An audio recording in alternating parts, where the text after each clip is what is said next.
You've got big projects to tackle, but your day gets swallowed up by repetitive tasks and constant inquiries.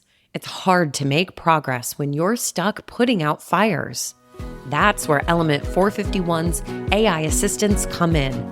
Acting like an extra set of hands, you get your time back for the high-impact projects. Ready to reclaim your time? Visit element451.com/AI team to learn more.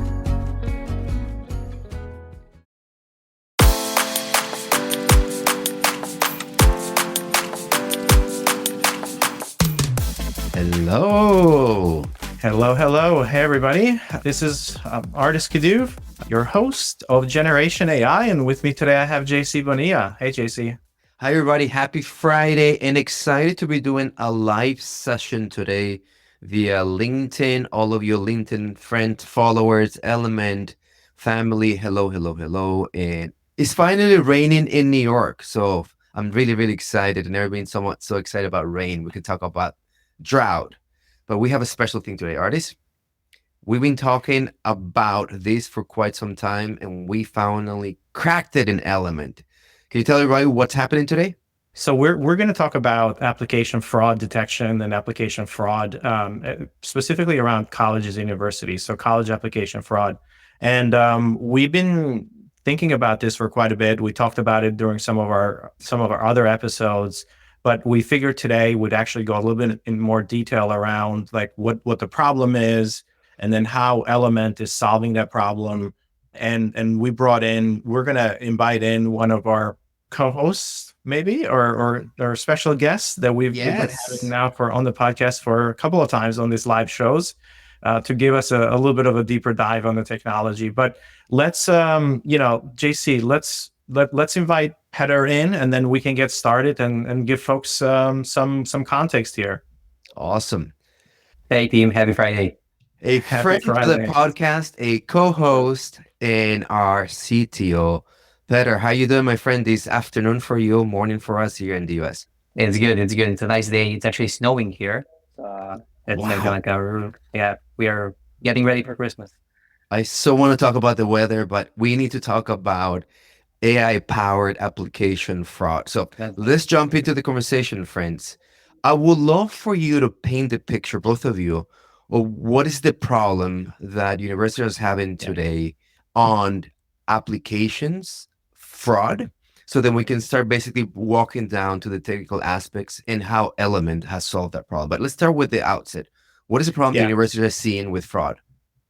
So one of the things that, for a lot of institutions, applications are traditionally been for selective institutions. There is a payment component to those applications, so you have to pay a fee in order to submit that application.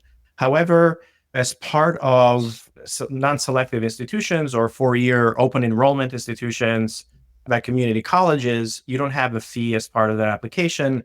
And whenever you apply to a school, if you get admitted, that admission happens really quickly, and that triggers off a lot of different components on the on the other side. And a lot of those components are around getting an email, a .edu email that gets provisions for you. You kind of go through the system of getting an account and so on and so forth. So what we're seeing from our side and what our partners are seeing is, number one, they are seeing a huge increase in applications that are non-real folks that they apply just to get these resources or those .edu accounts, and then now they can use them for free licenses of a Microsoft Office or other account or other kind of platforms. That is not the only thing, though. So yes, getting the free resources is one part, but also the driver for these fraud applications in some cases is around financial aid or funds that you can get awarded. So as you go through the application process, you can submit your application, you get admitted, but then you just don't show up to class, but you collect financial aid funds that have been now granted to you. And that's a huge burden on the institution, and that's so we have different levels of fraud when we talk about this, but all of those are hugely impactful for the school side. So Ardis, you're talking about, look, this is a behavior that is happening, and the manifestations and the cost that is taking place are enrollment strategies, financial aid, resource stalling. So literally, as they come in, they manifest in multiple ways within campuses. Can we talk about how they come in? Like, what are the most common tactics today that someone can target at school and, I guess, fake this application and play with the admission systems today? What are these common tactics and how a fraudster comes in? So one thing that we saw, and kind of like people would think, like your first guess would be like, hey, okay, they might be using like automation first, right? That's kind of the lowest way of actually trying this is actually writing kind of actually programming code that will go in and kind of like mimic a user and just generate random data. That's easily captured like using a reCAPTCHA, using like honeypots. There's different ways you can do that. However, because they see such a huge upside, right? They saw that even if, hey, if I'm filling in manually one by one, I just need to be accepted one, I'll get more money than if I were for my time invested. So you cannot use any like bot detection mechanisms. And one thing that they would use, they would actually try to use real data as much as possible. They would find a person, they would try to do like an identity theft and try to provide data of some other user, or try to kind of like find data that's similar and just change little parts of it. That'd be just, randomize, hey, where I'm at in the world, try to use a VPN. So I'm kind of like coming from a different IP address that mimics that I'm actually in that location, and just like try to do different type of first name and last name. So using these techniques, it's really hard because the data, when you take a look at it, it actually looks real, right? From first glance, and for the reviewers, if they take a look at kind of the summary, it looks real. So they would spend a lot of time actually looking at it before they actually can see that something is wrong. So you need different strategy. You need different strategy to detect it. So Peter, you're talking about a sophisticated scheme. We're not Yes. talking about, hey, I'm just going to create a second application on my behalf. And, I'm going to, though that could be taking place, we're talking about cyber attacks, to use a different word, cyber fraud, and the machinery that comes with it. So fast forward to AI, guys. As AI experts, we know that there's a movement in AI towards cybersecurity. So let's just paint the picture very, very broad so we can go down in super detail on how we address this with Element. But with the rise of AI generated content and automation tools, how are we getting inspired that this is an AI problem for us to tackle, and then there's other places where AI has solved this? I guess my question is, just paint the picture about AI in the landscape of fraud detection. What do we know? And then also you guys say, we're gonna do this in Element. So maybe we can talk a little bit about like what we're seeing, like how people are solving this today, or like what is the manual intervention? Right. What's the like how schools are dealing with these fraud applications today? Well, and Petar, you can go a little bit deeper in this one because you have a lot of examples that our partners have come back and said, hey, we're doing this manually. But essentially what they do, what our partners do, is that it's a very manual process, and it takes a lot of time. It takes a lot of effort. They're reviewing these applications, but they have come up with certain heuristics around, we see certain IP addresses, and like we're going to blacklist those IP addresses.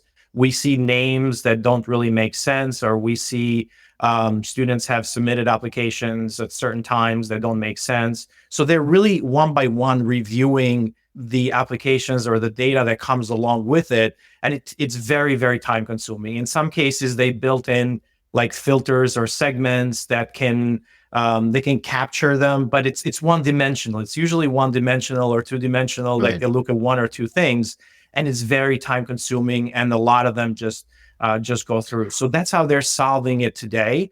And what we're getting feedback on is, hey, it's just becoming overwhelming, right? This is Overwhelming. way too much work. And probably always 10 steps behind, right? Right, You can never exactly. catch up. Yeah. Yeah. Anything from you to add there?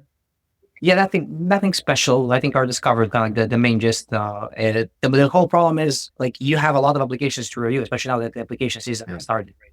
So even if you have 100 today, it's really hard for you to have like a process that you will actually check against all the different components that you need to check. And you need to hurry. You want to review applications as soon as possible. You want to potentially admit those students as soon as possible, the legit ones. So it can be hard. It can be hard. So this is where we pivot into how we've solved that through AI and the picture that we're painting, right? For those of you who are coming in late, application fraud is a thing with multiple manifestations on campus, and it's an AI problem because it's about pattern recognition, right? There's a pattern. It's about a ton of volume, right? And there's this aspect of the nuance in how it changes and how always basically staying ahead. So really interesting place for AI to do its magic. So within Element, we have something called Bolt AI. Can we just take 2 seconds to explain what Bolt AI is within the Element, CRM platform, and then how specifically we built a fraud detection engine and what it's doing. So what is Bolt and how is this working for us? Yeah. So Bolt AI is essentially, it's our umbrella AI in Element. We're talking anything that's AI powered. That can be predictive AI or can be generative AI. So Bolt AI is really the everything that kind of run any of the smart applications or smarts in Element. Now, before we get to like the actually how we're solving this problem, like or maybe we can talk about that, but I would love to talk about the factors. So it's like, how are we thinking about this? So remember, we just talked about the different factors, the IP addresses that somebody looks at. This is really important because we have over 10 or 12, I don't know how many, but we have a lot of different factors that we are looking at. And I think that's probably one of the more kind of so Ardis, like but the best thing to go over right now. Yeah. So Petar, maybe we can go through that because that's very, very important in what we look at. And some of those factors can be, just based on data that we have from the platform. Some of them we can look at, IP addresses. Some of them can look at address, so there's a lot of those different factors. So the AI here, we'll talk about, how we put all that together, but focusing on these factors is really, really important because it's kind of a unique way to think about it. Yeah. So how I would present this, if you're thinking about it, think as a human, right? Think, what would you do if you were presented at this and you need to solve it? What would you look at? And then that's kind of how you start, right? So what are the types of behaviors that you're detecting? Because Element is an engagement platform, it's uniquely situated that already collects a lot of the data of the behavior of the users if they're filling in their applications. So we can use that data. One of the most important things is, hey, we don't want to bias this decision, right? So we just try to focus on the behavior and kind of like some physical aspects of kind of like their application. So one of the things that we saw is really helpful is we might see that the fraudster might try and submit many applications in sequence and do it really fast because they are trained to do that, right? They will do it once, then next time they already know what to enter. So kind of like measuring that time to completeness can sometimes be an indicator. Some other interesting aspects can be, let's try to actually detect, is their IP address coming from a VPN? Yeah. In most cases, fraudsters do try to use a VPN to kind of like to kind of switch their location. Yeah. Hey, Petar, can we go a little bit deeper on those? So each individual factor, because I feel like this is really important for the audience to understand exactly like what they are. Maybe take one step at a time. So with the factors, there's the timing indicator. You mentioned speed of submission and time anomaly. So explain that a little bit. Sure, but time to submit is as it says, right? How much it took you to actually submit that. That's what we want. One of the components that's important. And also, why is that important? Looking at the historical, because if you are filling in really fast, right, and then you're doing it, that generally sounds that you're doing something kind of like trained on, right? An application could take on average 45 minutes. All of a sudden, you get 45 seconds of an application. Like, so you know there's a machine, right? Or Correct. What about when it gets copying done? And pasting really fast. Copying and pasting, right? Yeah. So a bot. What about when I do it? What if the application is done at 3 a.m. Versus noon? It's an indicator. It does add to the score that we're calculating, but it's kind of like a lower score because sometimes students do tend to submit that after midnight. But it is a factor that should be taken in, especially if you see that the student generally was active in other times of day. If you see that those discrepancies. What's really good about Element, because you have also all the historical data. We have all the application that we submitted before, so we can compare against that as well and get like, hey, what's the average time to submission? Is this much faster than the others? What's the average time of the duration, but also the moment in time? So that there's you can use timing. That can be one of the factors, and some other factors is as we mentioned, the historical part of Element is the actual duplicate number of applications, right? So because your Element is a huge platform, we have a lot of schools, 250 partners right now that make applications. You can actually see, hey, is this potentially a duplicate across the system? Are you seeing that currently they're trying to submit to apply to all these schools, or just to that same school applying multiple times? That can be a factor that shows that something is going wrong, right? Specifically, that means is I just basically use all my biodemographic academic data and I basically replicate it 100 times so it looks real.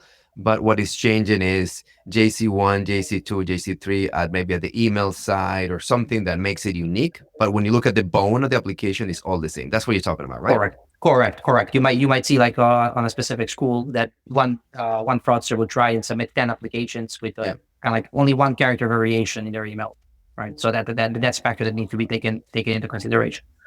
In terms of going forward with kind of the emails, there's more factors to just the email aspect. As we said, the email can be used kind of like you might be using a disposable email, right? You have all these providers that's kind of like a one-time email. You can use it in a month, discard it. So that immediately shows that something is going off, right? In most cases, if students are applying, that's really important for them in their life, right? So they will probably use their private and personal email that they probably have for a long time. So it'll be probably Gmail, Outlook, and something that they actually use. So having emails that are kind of disposable, having emails that had bounces before, that indicate we use kind of like a global database of all bounces, right? So you're able to detect that, hey, a certain email bought the bounce, not even for Element communications, but across the world. So that's able to signal us, hey, is it actually a valid email or not? Petar, for those schools who are still doing this manual or the how does the AI think? Phishing scams, usually they give you an email or some type of link that you click through and it looks almost the same, google.com, but what happens is it changes google.io or something like that, and then what you see is that the identity email or the URL, it's fabricated, but to the human eye, it looks the same. Is that what you see on these email fabrication things, that it looks the same, but all of a sudden it's just small changes to our human eye? When you're reviewing 1,000, then it's impossible to capture. Correct. Is that what it looks like? Correct. And if you try to send an email to that email, it'll bounce. It will not go anywhere because it doesn't exist actually. Yeah. So we take into account the bouncing. So that's really important. Like this is something that it's not that the email is valid, right? Because it looks valid, it seems valid, but once you verify if this is a real email, it happens around the bouncing, or is there a server on the other side, and so on and so forth. So that's really, really important as well. And then I think that is probably something that's overseen quite a bit and not used a lot, the bouncing part, because it requires you to actually send an email over and identify if this is real or not.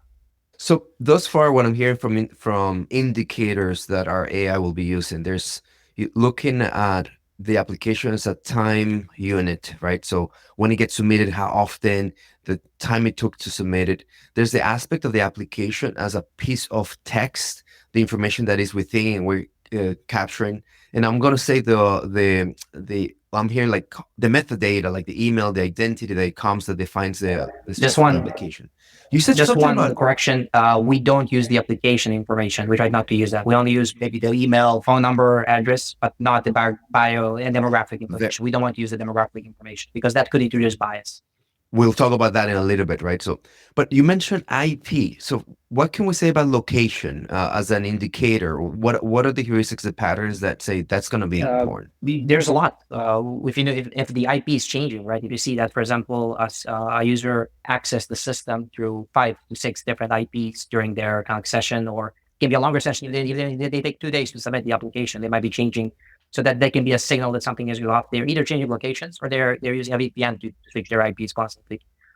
There's also, based on the IP, most of the VPNs are known, and you kind of like know their IPs. So you're able to figure out, hey, are they coming from an anonymized connection? In most cases, that does signal, again, something could be happening. It's a factor that you need to take into consideration. And there's also just with the IP, you can also geolocate the user. So if you're able to geolocate the user, that also gives you some patterns, right? And the most common one is, well, The student is, I say that I'm from, for example, from Serbia, but my location right now is that I'm in Africa, right? So there's a big discrepancy there. So okay, I have, But wait, very likely, Yeah. Petter, I, very I likely, mean, location mobility, right? true. But it's something to take into consideration, right? Especially if you look at scale, that can be a good indicator, and it also gives you a really important signal. Because Element is a admissions platform as well. It contains like an online application. You can mark applications. Hey, these applications will accept international students or not, or just domestic ones. Yep. That gives us a lot of help, because if we know that the application accepts only domestic students and somebody's coming, from Africa, that's really a signal. Hey, something going off. Why are these students actually applying? We probably need to up the score based on that. Yeah. And Peter, Ardis, tell me something. How is this not heuristics? Basically, the good old traditional rule-based systems that we just say, hey, this is the behavior, so I'm just going to automate them, right? So where's the AI here? And so we can start moving into how all these indicators are That's a great orchestrated. question. So Yeah. traditionally, and there's already companies in the market that actually do application fraud detection. We decided to do our own as well because we want to explore this topic and we think we could do a good job there. So traditionally, you would actually build your own machine learning models that would actually kind of train it. Initially, you would start with heuristics, but it's really hard for a person to figure out all the different scores. How do you add and decrease, based on all these components? It's kind of like your opinion, then you're introducing your own bias. So it's always best if you can just, hey, kind of like output, say, this is application, it's fraud, it's not fraud, it's fraud, it's not fraud. And then you extract the features, and then you just pass the machine learning model to do that for you. That's kind of the most cleanest way to do it. So that's what has been done traditionally. We decided to do a little bit different approach with the advent of large language models starting last year, right? In the GPT-4, we saw that these large language models do have a certain capacity of reasoning, and that you can utilize that, especially the models that are kind of like at a higher scale. So we were thinking, well, this is kind of like as a human would reason about, right? You have all these different components. The only hard part from a human is to do this consistently, follow this process to evaluate all these steps. Well, LLMs do not have that limitation, right? They do not get tired. Their focus is always on. So we're saying, hey, what if the LLM is actually doing the kind of the reasoning against all these steps, but we give it some more explanation, some more prompting, and that also gives us a really interesting feature, and it's something that our customers love, is because the LLM would actually go and take a look at all the features and kind of try to understand what's going on and try to compact that into kind of like a final decision. You get a big chain of thought reasoning, which kind of like explains why it decided that something is a potentially fraudulent or not application, and exposing that to the end users. There's no magic, right? Everything is clear. It's like a human would think through a problem. Is it possible to take a look to kind of look at an example? I know that we have a lot of live folks in here just to see what this looks like from our side. And as Petter does that, I did want to mention, all of those factors, there's additional factors that go into this that we've added in. Things like, for example, we utilize those IP addresses. There is services that are dealing specifically with like fraud IPs and other things that we pull information from. So we don't just use Element data. We use other services that can give us much more intelligence, like the email fraud, for example. Like we use our services that are specifically geared towards giving them the email and verifying if this is valid or not. Phone number verifications, we use our phone number verifications where if the number is valid, what kind of number it is, and so on and so forth. So all of those pieces come back, and each one of those can technically be a really, really good, strong signal and heuristics from the school side that they can filter on.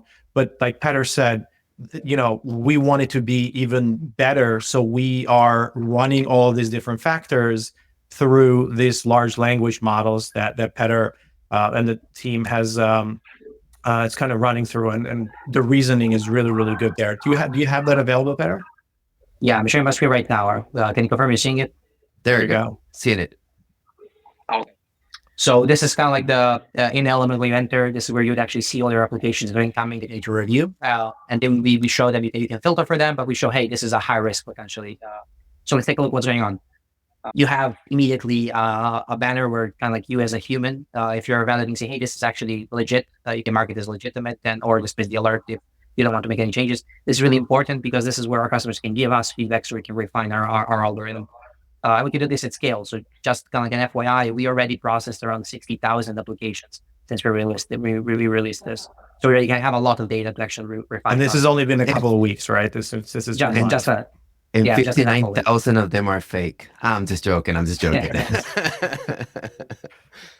So this is now the kind of like the difference compared to kind of like the traditional approach of solving this problem, right? In the traditional approach, you would just get it's high risk, medium risk, for low risk, but you don't have explanation why. That's the reasoning component of AI. So everybody, what you're witnessing is reasoning. When we speak about AI reasoning, this is the manifestation of how it gets surfaced to us users and how we will consume it. So, and by the way, for those of you who follow us in this podcast, this is one of the most exciting contributions of the last batch of LLM frontier models. This was not available a year ago, type of thing, right? So, yeah, this is really exciting. So one of the things, so as Petar kind of shows us a little bit more, but what gets me really excited about this is that we now have a system where we can introduce more components, and the system is explainable. So these machine models are usually not explainable. They can't tell you why they reasoned about a different way or why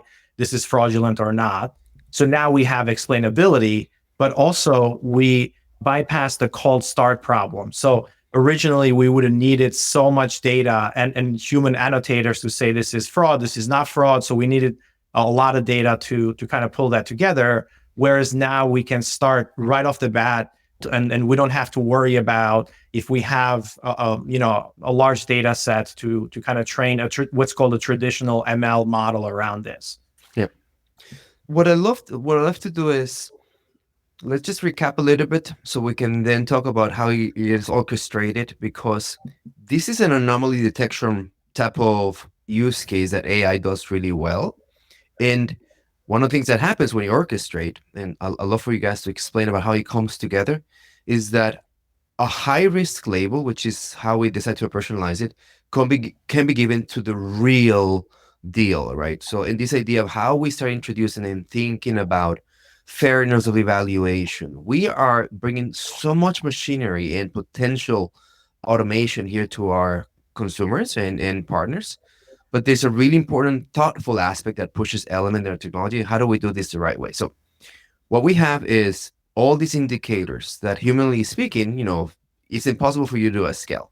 With AI, it can be done at scale. And as you mentioned, Petar, we already looked at 16,000 and like, come on, give me 6 million more, no problem. And it's very good at not looking at specifically look for these IPs, but rather there's a structure, there's a nuance on the IP, and LLMs and AI kind of fills in the blank and goes really ahead of you. So we've seen that emails could be a source, an indicator of fraud. But what is the structure and the evolution of the next generation of fraud emails? It stays ahead of that.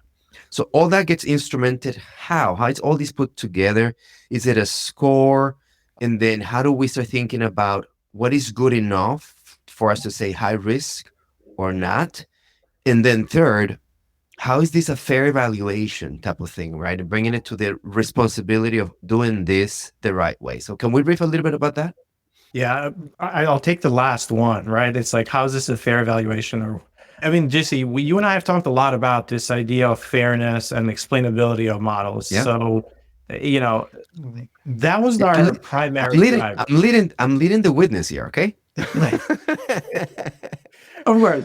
So when we think about as partners were coming to us and they were kind of explaining what they were doing on their side, like what were the heuristics that they were using to identify these things? Yes, can we build an ML model? We can, but there's no explainability behind an ML model. So when it gives you a score, it's going to give you a 1 or a 0 or whatever it is, or anything between 0 and 1, right? The probability of this being, and then you have to kind of categorize them and do all the things. So that's a traditional way. But if you put a human in, that human can now has some heuristics, has some background. They can reason about these different factors if we provide enough context of what is the importance of each factor, how it gets used. And then so we're essentially giving the large language models that are pretty good at reasoning we're giving them a lot of context on each one of these different properties, right? And then we're telling the model, hey, reason through this based on this heuristics and give us a category, but also tell us the reasoning process that you followed. That is very, very unique. You can't have that with a traditional ML model today. The explainability is very low. So that is the huge unlock. And I feel that that is even more transparent than traditional models, and perhaps even better at kind of pulling the nuances of the relationship between these different factors, right? So, I mean, from my perspective, I really appreciated that. And Petar, what would you say in terms of the capabilities of the reasoning models from that we're using? Like, is that something that you've seen? Hey, these models they just can't handle this right now, or like, tell me, like, why is this possible today versus, like, let's say 4 months ago when the O models weren't available and the O1 models weren't available? I think it was possible even 4 months ago. I think it was possible. I think just now it's probably more cost effective as kind of like the if you think about it now, intelligence is now cheaper. So that's the only difference that I would kind of like take away from that. Like you could have done this 4 months ago as well.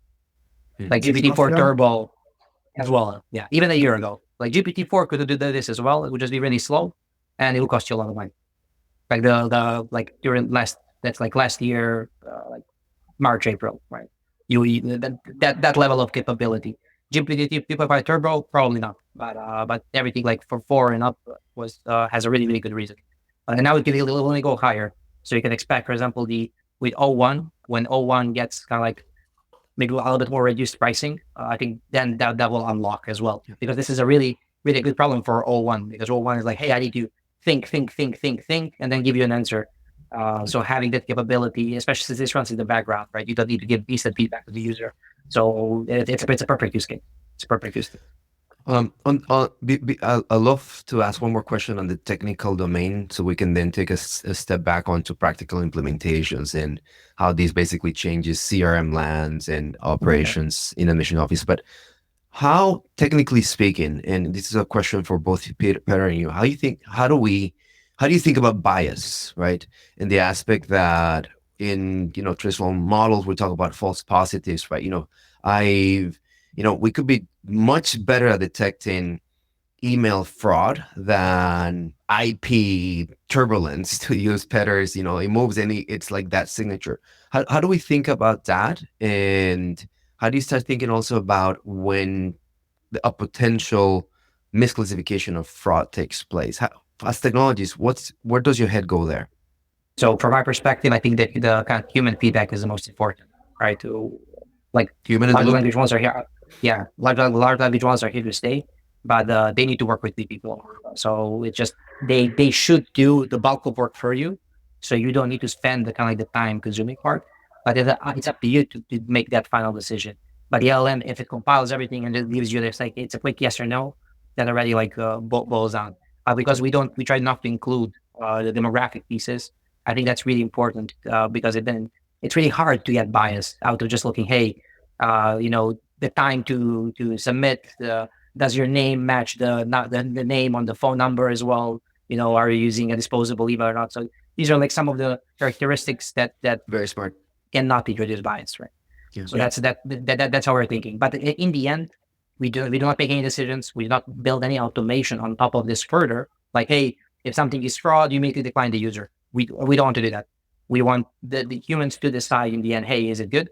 And over time, we'll see. Let's build the trust together. Let's see how it works at scale. Let's collect that feedback. The more applications coming in, the more data we'll have that we can refine.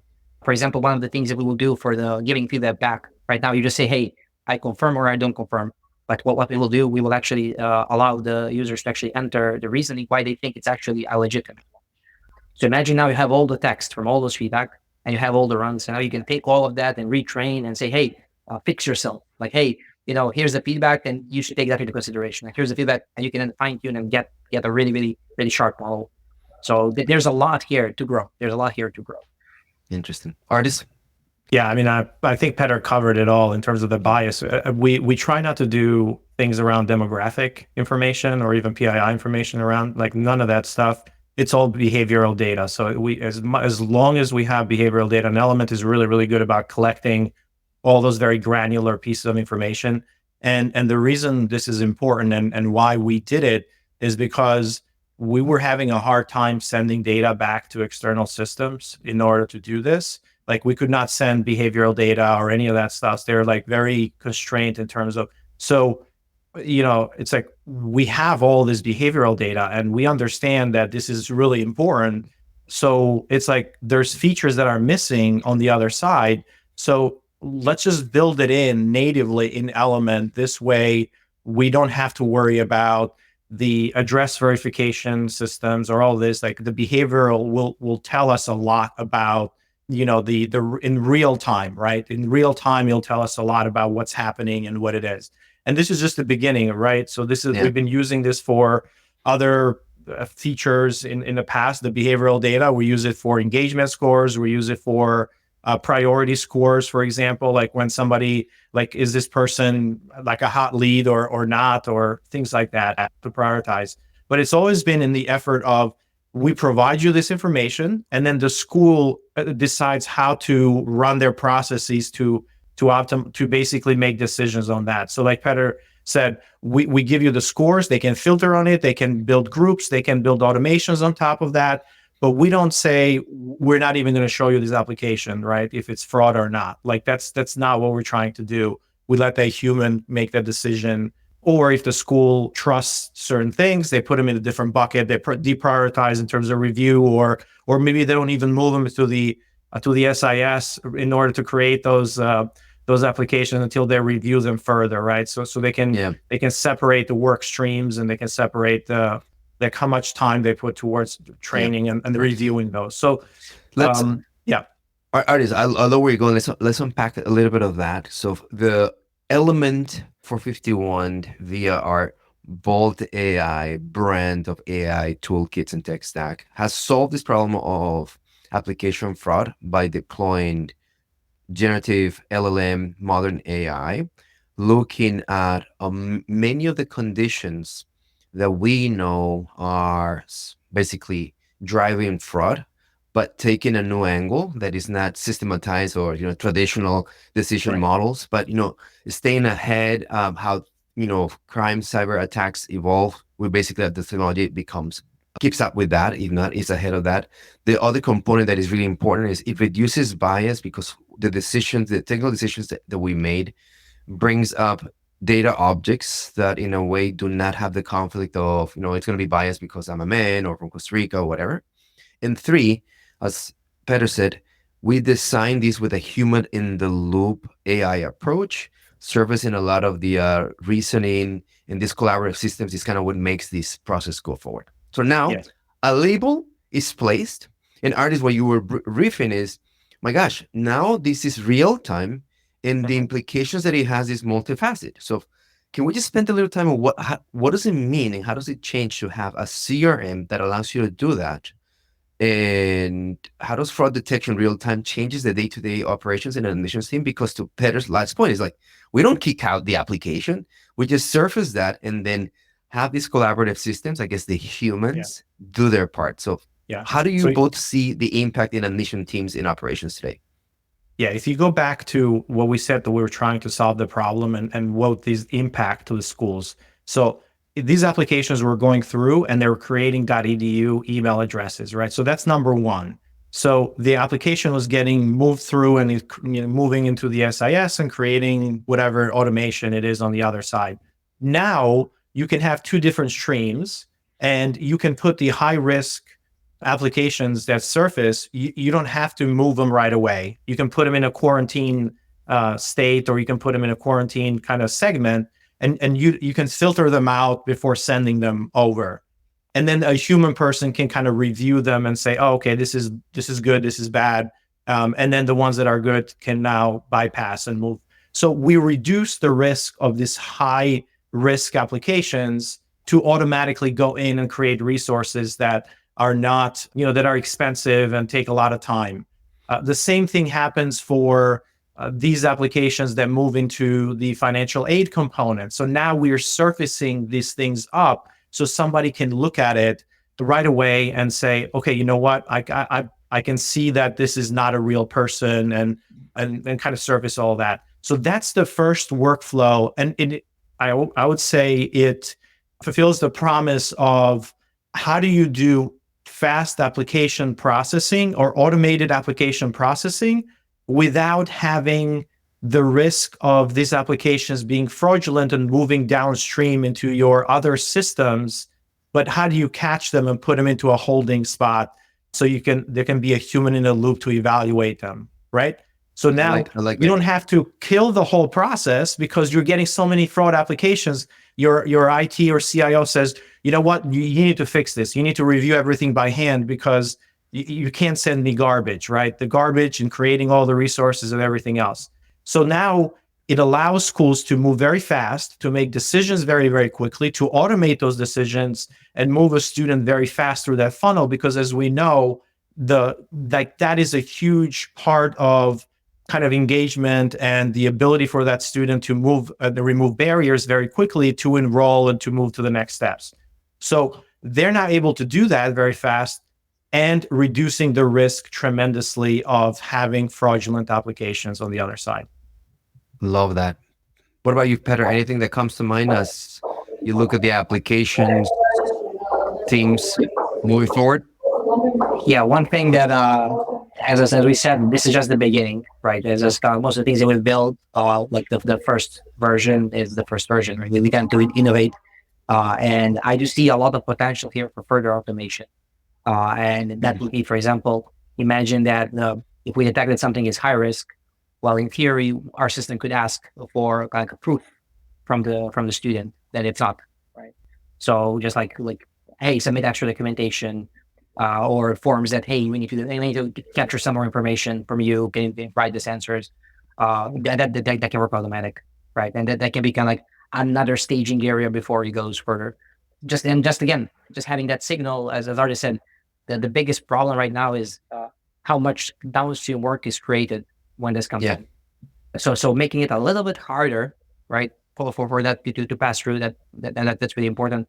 And you can think of it as you pass that flag across, that everything can change. That you have dynamic processes. Hey, if you need if you create tasks for somebody to review the application whenever it comes in, well, the task can now be immediately augmented with more information. You can search for more information, find more information, give it more context. So there's a lot of automation you can build to make this even better. It's kind of like easier for us from this perspective when this is running in our system. When we need to integrate, it's always a little bit harder. Hey guys, let's go into closing thoughts. I have two questions for us. Feel free to pick them or create your own. But let's do a round robin on how we close. But my head is going to, all right, this is exciting. What is next in the innovation of AI-powered fraud detection? Super broad. Or what is next for Element? Like, how do we stay ahead, and where are we going with these type of things, right? So let's just do a little bit of round robin, and kind of where do you see next, general, or where do you see next, specifically looking into Element? Who wants to go first? I can start. All right. Let me guess where Element is going. I already working on, so it's a little bit easier for me. Ardis needs to think a little bit more ahead. But there's a lot of things where you can improve the student experience, right? That's something we're trying to focus on both sides. So there's a need to improve the staff experience, but also the student experience. Some of the things that we are now experimenting with is a generative UI, like actually generating a whole UI sections that are personalized for the student, for them to explore based on their kind of like interests and topics and their kind of intended program or program that they're currently studying. So that's something, as probably some people don't know, we released the Student Hub, which is kind of like a application where students can find all the information that they need. Everything is a single place, one mobile app, everything that they need. So imagine now we already collect a lot of the behavioral data. So from kind of which pages they're viewing, what links they're clicking, all the conversations they're having. Well, you can use all of that to create like interest, right? You can, hey, what are they interested in? What topics are they interested in? And you can then search the knowledge base and generate a whole UI sections that then surface that information to the student. Hey, we saw that you're interested in this program. Hey, here are the potential salaries for certain jobs that happen after this program. That type of stuff. But imagine not even think traditional for these types of systems. you need to prepare all the data from like a lot of static data. You need to update every year as things are changing. But with AI, it's kind of like a human, right? You can go in and search stuff and compile for you. That's something that we're experimenting with. And another thing that what we plan to do at Ardis, I could have a lot of this for you, but I want to say this, is something that we have been mentioning for a while, is the proactive part. We see that that's currently underutilized across the industry, having proactive AI. Right now, if you think most of the AI is reactive, something needs to happen for AI to respond or start, kick off. So we're thinking, what if we inverse? What if you had AI constantly running and trying to detect what needs to happen? And kind of an example would be, hey, what if you have kind of like, imagine a student submitting a inquiry form, AI detecting that, right? Right. And then plans out the steps he needs to do. For example, try to enroll that student in. So that's the part that we think is really interesting, like planning out dynamic workflows, personalized, and actually executing them for a longer period of time. So that's something that's upcoming. And all's coming to you next week, by the way. No, I'm Petar. No, But Ardis. These are very hard problems to solve, and this is very, very, very difficult kind of architecture. It's not just a way, it's not just some wiring here, right? This problem is very difficult, and just like we said, like how do we build all these different factors? That reasoning capability, that's the secret sauce. It's like how do we have built a library of all those interventions? How do we build the library and the reasonings and the planning around all of these different things?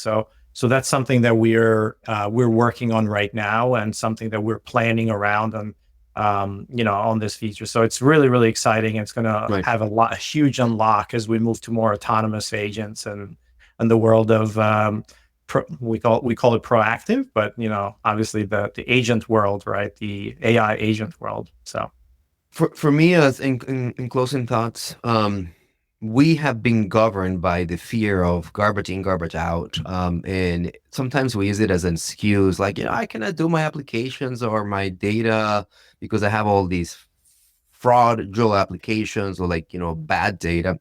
And what is exciting for me is that slowly and steadily we start seeing AI carving out of those things and things become better. So to the statement of data integrity, so as you go downstream, and Ardis used that point, you can go fast without the fear, like there's bad things in there. Can I say that word here live? I don't know. Anyway, there's garbage. So we now have machinery that allows us to basically remove that. And this is the gangster move. Remove it, and it actually gives me a whole X-ray, a whole examination of why and how. Because in the past, when you saw that, it's like all of a sudden I have 1,000 records, and now I have 995. 5 got purged, and they were bad, but we never know why and how. So there's this really exciting thing. So it gives us the speed for processing with high data integrity and exposing this transparency. As for me, that's the exciting thing, that fraud detection and these kind of techniques powered by AI are ahead of us. So, all right, this is it. Those are all how you guys like me as an interviewer. Is that okay? I'm enjoying it. Yeah. I'm enjoying leading the witness and kind of diving into it. This is so much easier. You guys have the hard work job of answering the questions. I just have to basically, repeat what you just said. I just summarize. It is the best. Okay. It's really difficult sometimes, because we tend to talk a lot. Keeping things short is important. On that all right, note, everybody. This was great. Until next time, we'll try to do more of these live episodes. Petar, thank you for joining us. JC, I'll see you on the next one. Bye, everybody. Thank you, Petar. Generation AI is part of the Enrollify podcast network. If you like this podcast, chances are you're going to like other Enrollify shows too. Our podcast network is growing weekly, and we've got a wide range of marketing, enrollment, and higher ed technology shows that are jam-packed with stories, ideas, and frameworks, all designed to empower you to be a better higher ed professional. Our shows help higher ed leaders and professionals like you find their next big idea. They feature a selection of the industry's best as your hosts, like Jamie Hunt, Seth Odell, Jenny Lee Fowler, Brian Gross, and many of your favorite leaders in higher ed. Enrollify is made possible by Element 451, the next generation AI student engagement platform that's helping institutions all over the country create meaningful, personalized, and engaging connections with their prospects and students. Learn more at element451.com.